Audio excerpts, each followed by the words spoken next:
Welcome back everyone to Hearts of Iron 4, The Road to 56 from Rogue to Republic.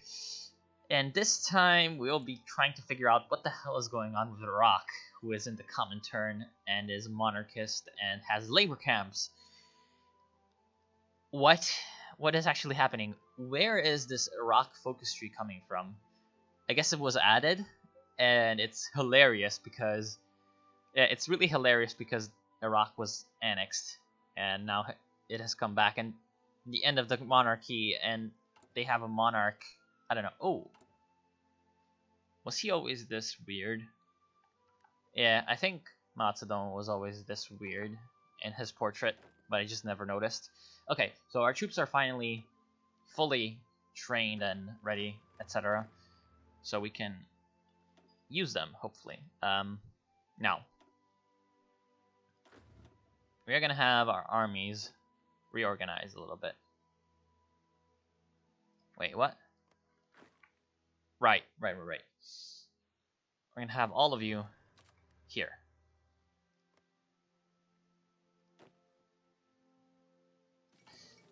Sweden capitulated, obviously.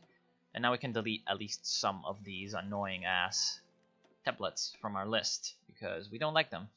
Actually, that was a pretty bad idea. That was a pretty terrible idea. Oh well, the goal of our war has been completed, and now we can't get any national focuses, which is kind of a blessing in disguise because we're going to have political power gain. Wow. Incredible. Then we're going to make sure that our armies are ready at the borders to face Japan, and then have a force standing in the coastline in case the Japanese have any weird decisions like naval invasions. Oh, also to defeat the reformed government in Nanjing. We could stage a coup. No, we can't. Never mind. You know, if I join the Comintern, I wonder what happens once I walk into Qing territory, because technically the Qing are in the Comintern. And I really hope that they don't declare war on us, because they're reclaim the Central Plain, which gives them war goal against nations holding our core states in China proper, aka us. So I really hope that they don't declare war on us and bring the Soviet Union into the war against us. Which also might be a blessing in disguise because it would allow us to take a bunch of territory in Xinjiang and Mongolia. We don't have any claims over Mongolia, but still. That would be quite hilarious if we got brought into a war against the Soviet Union by the Qing Restoration, and then that gave us an advantage. Okay, so we now have a lot of troops. Let's get 24. 24 under control of Lin Biao, forming the main line of our armies. Then we're going to have a secondary front against Japan and Mengukuo in the north, under the command of Niet Rongjun. And then we're going to have another force of troops backing them up, and then we can finally focus on getting our coastal garrisons that we so desperately need. Yeah, so the main part of our army is going to be facing this area, as is probably logical, because that's where the Japanese are going to have the most things, the most spoils for us to actually take. So it looks like the war in Manchuria has reached a bit of a stalemate, which is understandable considering the terrain. And in the Caucasus, it's also kind of a stalemate. The Germans seem to be pushing on, but not really with too much zeal. And the Soviets are able to at least hold on to a bit of Turkey, so just keeping up the pretense that they have a state there. And Greece submits. Greece has accepted German demands to coordinate its policies with Germany, effectively turning Greece into a German puppet. There is nothing we can do. Yep, there goes Greece. And here I thought they would be brave and fight on. I really should play Greece in a campaign, right? Should I? Because Greece is really fun. I played Greece a couple times and it's really nice. Of course, Yeah, I need to find a good mod for that. Maybe Kaiserreich. I wonder how Greece is in Kaiserreich. It's probably not complete yet. Luxembourg is still alive. Well, at least Luxembourg is still alive. It's not going to be alive for very long. They have a Belgium claim on them, so Belgium is probably going to justify our war goal against them, especially considering there's 100% world tension and it's a fascist country. The British tried a landing in Spain, but they were ignominiously repulsed. And obviously, there's just a clusterfuck going on in Sweden. There's probably some allied troops trying to fight in the south of the country, but it's really not working out, and the Finnish-German coalition has control of everything else. The Soviets can't really help because the Allies have blocked their path. Over here, Luleå. Yeah, Luleå, I'm guessing that's how you pronounce it. This territory that's under the control of the British and Swedish forces is kind of preventing the Soviet reinforcements from coming in. Also, the conflict in Finland seems to have ended, so Finland controlling this area is the only reason Finland even exists. Interesting. And they still have communist popularity, but it's really not gonna be useful for them. That's actually kind of nice for the Soviets because they can redeploy more troops to their other fronts. And they have no lack of fronts. If there's something the Soviets right now are not lacking, it's fronts in their war. So, bad Soviets. Don't get into multiple front wars, especially ones in Asia. Okay, so now we at least have the capability to actually build new divisions because we don't have to outfit old ones. We're also having problems producing support equipment because of our terrible production efficiency, because we're on veteran difficulty, and because we have no industrial capabilities, and also because of our lack of aluminum. We can actually rectify that, though. Let's get some aluminum. And actually, we probably don't need the steel anymore. Yeah, we don't really need to have more steel.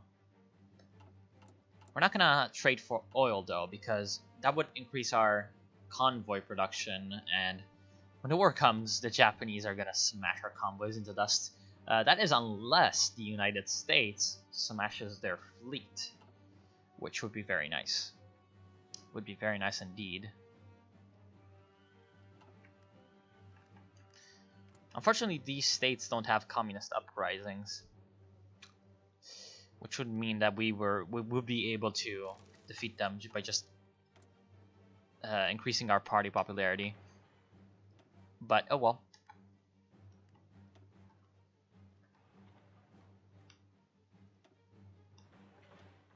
In the meantime, we're getting some factories. At least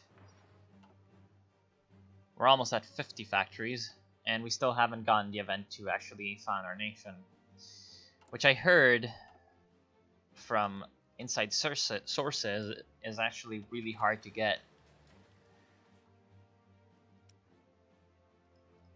So we might have to fire it manually one day. Oh well.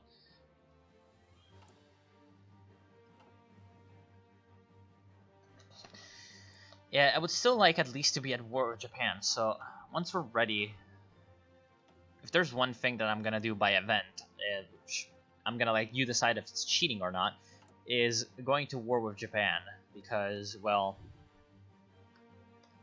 I really like doing that, and not just sit here the entire game staring at what the AI is doing. Oh, that's not a naval base. Never mind then.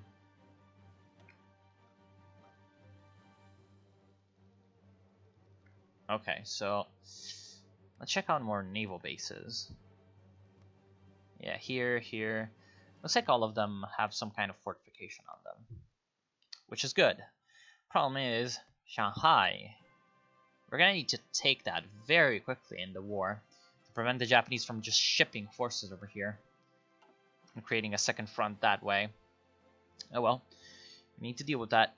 I'm probably not gonna hold Haina. Yeah, I sincerely doubt we're gonna be able to hold Haina. Yeah, just gonna leave it to the wolves. And we have 39 million manpower. Okay, sure. That's a lot of manpower.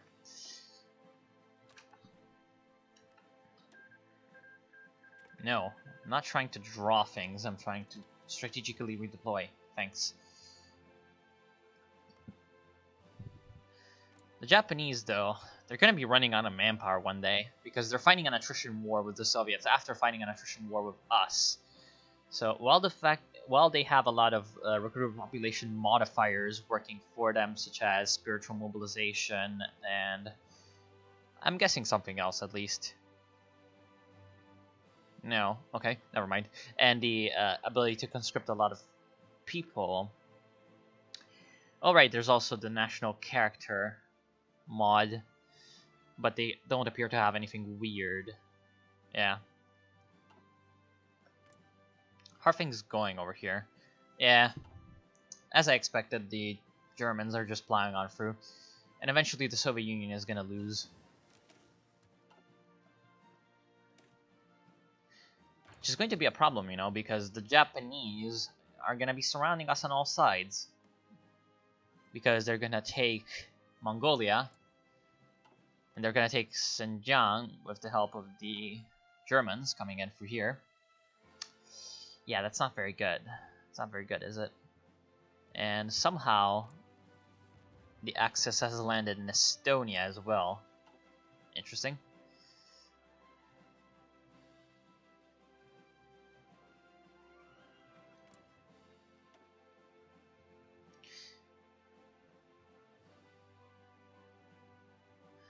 They've still got the purge.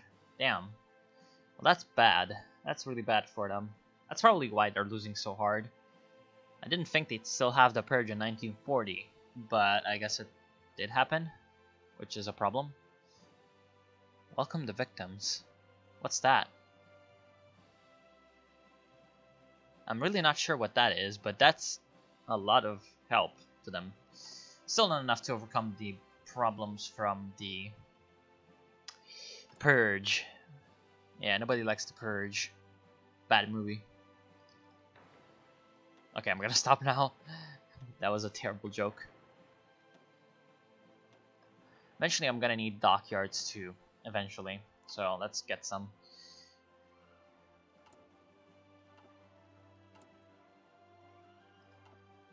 Yes, I would really like to get rid of guerrilla warfare.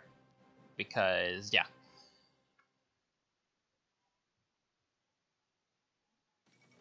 The fall of Paris, once a fucking again.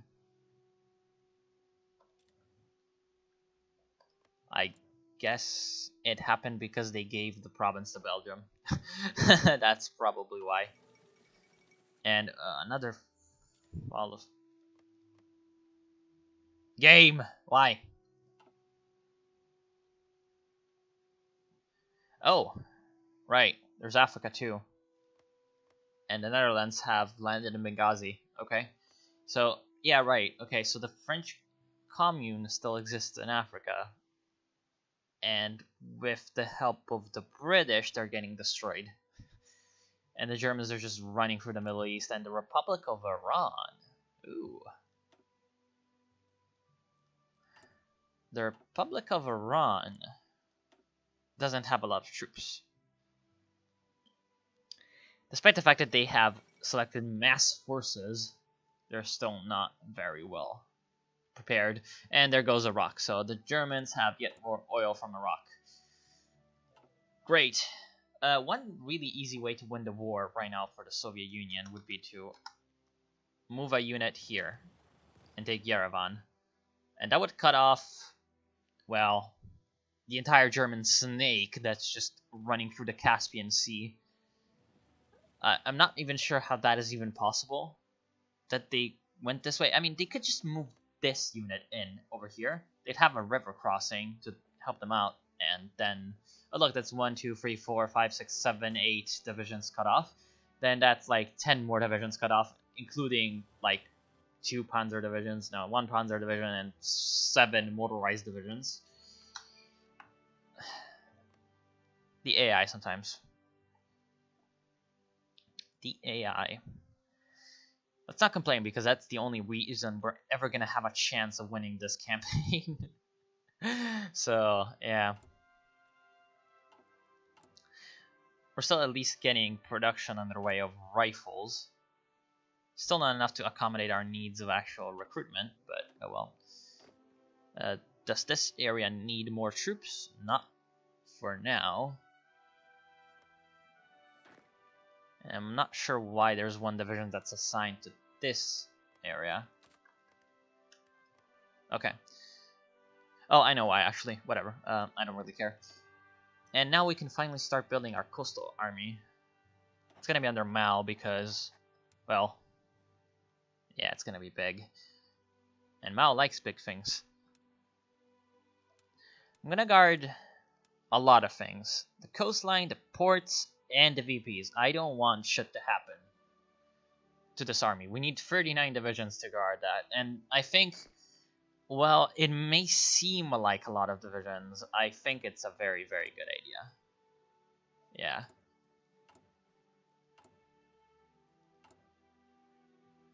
Because look at what happened to the lovely nationalists. Jubilant Italian soldiers have entered Cairo today, moments after the last British units have retreated from the city. A victory parade was immediately organized, and the Italian soldiers flocked to the Great Pyramids of Giza to have their pictures taken in front of famous landmarks. Yes, that's actually a very Italian thing to do. I completely agree. With Cairo under his control, Mussolini is now one step closer toward linking Italian East Africa with Italian Libya and forming a contiguous colony in Africa, a significant development. Yeah, Italian East Africa, yes. Italian East Africa, that's a thing. Interesting that the British did not liberate Ethiopia as a puppet, nor that there is no event for them to do so. I wonder if Brazil, who now has a national focus, thanks to the Road to 56 mod, will join some faction or another. Looks like they might be going... Yeah, they're only now going down the political line. 1932 Civil War. I'm gonna need to read up on that. I didn't even know there was a 1932 Civil War in Brazil. Shows you how good I am at Brazilian history. This national focus tree is very nice. Yeah. Let's hope that they join the Allies or the Comintern. Let's just say that.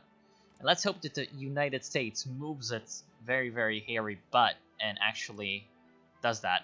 Or, in alternative, the Japanese attack the USA. They do have the Strike the USA at least available to them. They have taken southern expansion. Whoa, does that adds a non-aggression pact to the Soviet Union? Well, never mind that. And there goes Leon Trotsky. Leon Trotsky, once the top lieutenant and heir presumptive of Vladimir Ilyich Lenin, died today in Mexico City Hospital. He was attacked in his home with an ice axe by a Spanish national believed to have been in the employ of the NKVD. After a failed power struggle with Joseph Stalin and his allies for the control of the Communist Party of the Soviet Union, Trotsky spent his 30s in exile, living in Turkey, France, and Norway before finally settling in Mexico. He remained a constant critic of Stalin and the degenerate worker state of the Soviet Union. Well, rip Trotsky. Not really a rip. We like Stalin over here in Communist China. So, good riddance, Trotsky. Yes, forgot myself for a moment. Let's hope I don't get purged. Don't send me to the labor camps, please.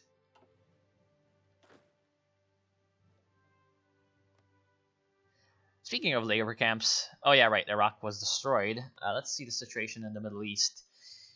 The Germans seem to be on the offensive, but there's a bit of hope. If the Soviets can get over here, they cut off all these troops, and they have actually managed to cut off at least part of the German forces that have snaked up towards basically Tatarstan at this point. Yeah, they've just reached up to Kazakhstan and Tatarstan, which are like over here. Over here is Tatarstan and over here is Kazakhstan. And so at least part of the German forces seem to have been cut off. They've also managed to retake Astrakhan, the Soviets that is. And they might just be able to do something in this war. Soon enough, they will lose the purge altogether. Well, maybe not altogether, but yeah. They might lose the purge. And the Qing are about to lose the war. As in, they're about to capitulate. Let's go and check out the Soviet-German war. or rather the Qing-Japanese War. So yeah, the Qing are 84% towards capitulation. What I would really like to see is that, because then that would kind of mean that I can join the Comintern and walk into Manchuria, and hopefully that's gonna give me, hopefully that's gonna actually give me things if I walk into Manchuria and give me the territory that I require instead of just, you know. Okay, right, hold on.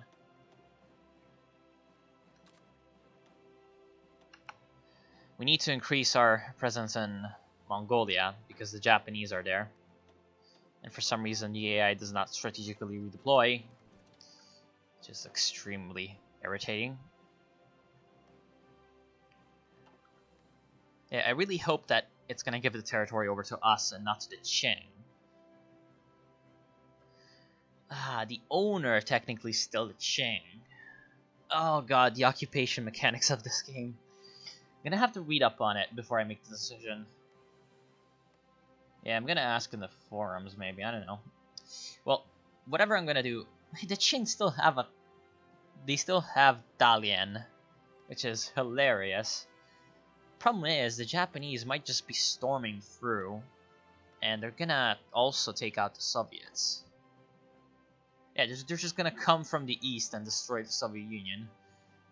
They're gonna do what all the Japanese fanboys think the Japanese should have done in World War II and think the Japanese could have done in World War II, which is like, oh, yeah, we're gonna just cross thousands of kilometers of territory, of the worst territory in humankind, Siberia, and we're just gonna, you know, take out the Soviet Union from the back door. So at least the Soviets were able to recapture some of their lost territory from the German snake, and they've somehow retaken Baku City. Maybe with a naval invade? No, that's not possible. I guess they just never lost Baku City. And Iran declared war on the Republic of Iran. Isn't that just nice? So there's an Iranian civil war. A civil war has erupted in Iran. Powerful entities within the government have pushed radical reform for society, changing the old order of the country. The Shah has called for support, and a large portion of the Iranian armed forces have answered a call to arms. The war for Persia has begun. What will this mean for Iran? I don't know.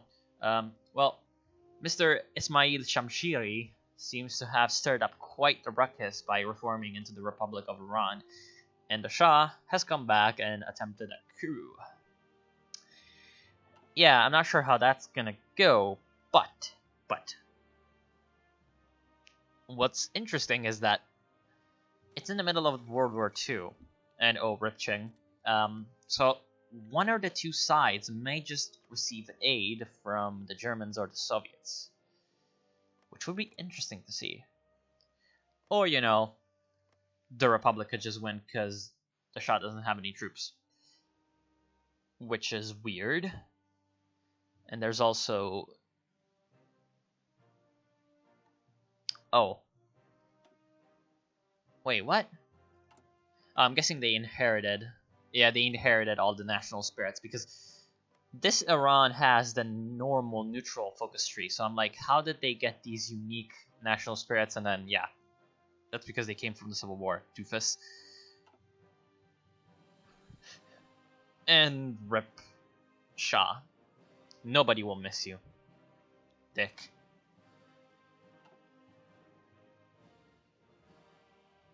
And the Qing have now been defeated.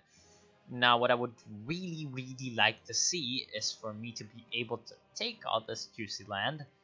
Not yet, though. We're still not prepared. We still need actual fighting forces to be able to do that.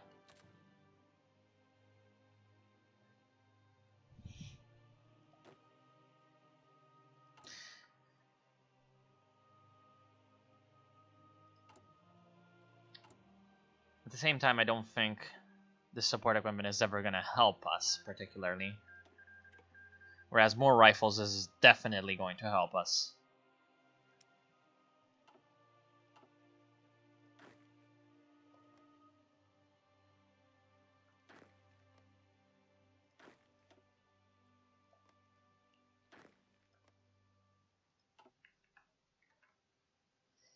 Okay, so what's actually going on around the world? The Japanese tried an invasion of Papua New Guinea, or Well, at this point, I guess it's not New Guinea. Oh yeah, I guess it's New Guinea. Yeah, and it didn't work out at all, so that's good for us.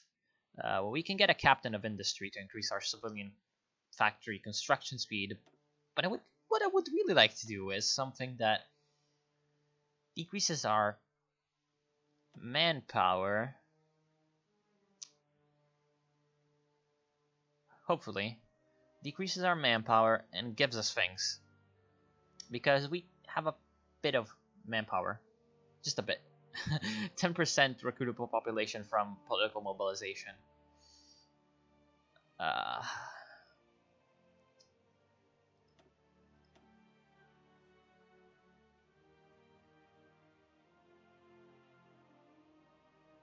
15% factory output, but that's minus 50% political power.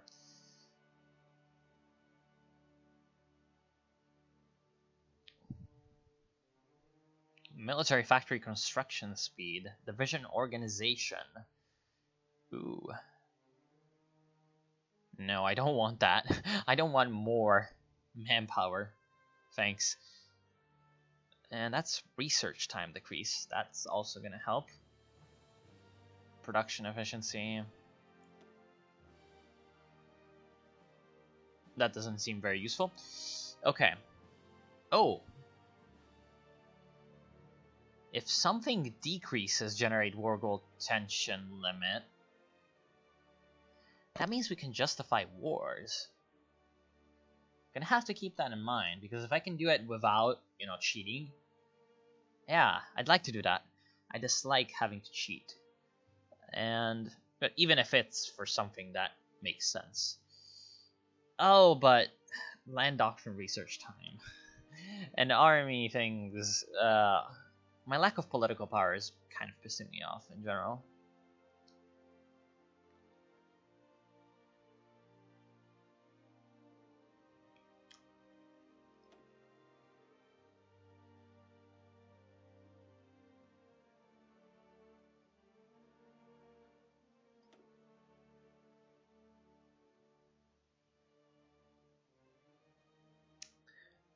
That all these are really bad, so let's not do that. Okay, so I think that's shitty.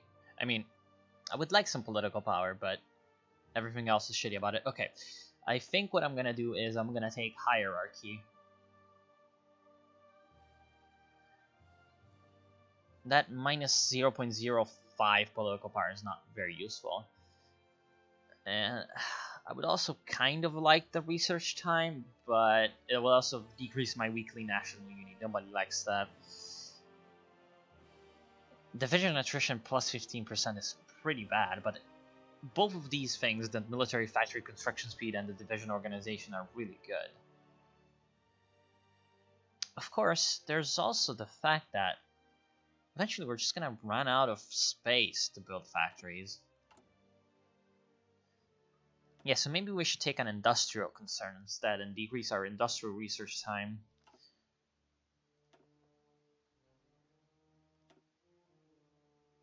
And then take an organization with this order of level. Oh, no. That's going to increase political power cost. Yeah, see, the problem is I would really like a... Oh, Zhou and Lai. That's a interesting thing. Daily communism support, same ideology, factory output, trade deal opinion, division recovery rate. He's not that good. Yeah, unfortunately, Zhou and Lai is not that good. I would really like him, but no. I can't change guerrilla warfare. I can't change political mobilization.